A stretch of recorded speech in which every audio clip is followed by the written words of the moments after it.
Voilà.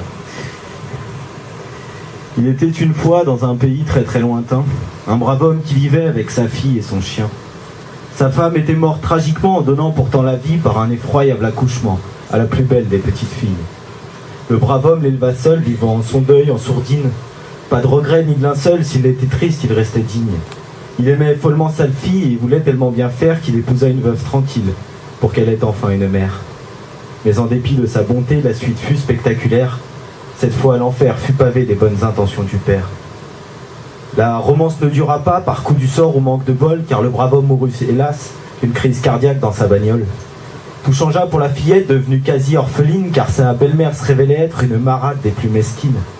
Celle-ci n'aimait que ses deux filles, et c'est ainsi que notre héroïne devint la boniche servile de ces connasses de frangines. Elle lui confiait les tâches ingrates et s'amusait à la rendre folle en restant collée dans ses pattes, comme le sucre au fond d'un bol. Notre héroïne vivait l'enfer et elle sombra dans la déprime. Bonne à tout faire, elle se mit même à s'adonner à l'héroïne. Et c'est ainsi que Cendrillon devint une putain de junkie dans la cave glauque du pavillon où l'enfermait sa belle famille. Elle aurait voulu se venger, cogner ses sœurs, puis les buter, brûler le paf, tout ravager, mais elle pardonne et par bonté. Beauté sauvage domestiquée, panthère parquée dans sa cage, restant docile sans tiquer malgré un cœur brûlant de rage. Mais le calvaire s'éternisa et Cendrillon devint lucide, car sans avenir, elle l'avisa et de faire fissa par le suicide pour mettre un terme à ses supplices et à sa sale vie de souillon, par une pulsion dévastatrice, une balle dans le crâne de Cendrillon. Elle s'enfuit donc avant que cela par une nuit froide de décembre, avec son petit sac sous le bras, l'ôté contre ses seins qui tremblent. Elle se cacha dans le métro, désespérée et sans ticket, en s'effondrant dans un sanglot, elle se fit un fixe sur le quai. Soudain, elle entendit une voix. C'était sa marraine, la fée, qui lui dit « Cendrillon, ne pleure pas, un prince t'attend, je te le promets. » Par un coup de seringue magique, elle fait apparaître une Rolls, ornée de pierres magnifiques et conduite par un pur beau gosse. Cendrillon reprit espoir, bien que déçu de ses habits, mais un autre coup de seringue magique la revêtut d'une robe Gucci. Avec des souliers de verre, Versace, dernier cri, Cendrillon ne pouvait que plaire, mais la bonne fée l'avertit. Sois de retour avant minuit, et sorte couverte, pas de conneries. Je ne t'offre qu'une nuit, mais Cendrillon répondit oui. Et la voilà qui part en Rolls, déesse moderne, au trip d'un soir. La citrouille devenue carrosse file vers le château dans le noir. Sitôt Cendrillon apparut, le prince sentit le coup de foudre.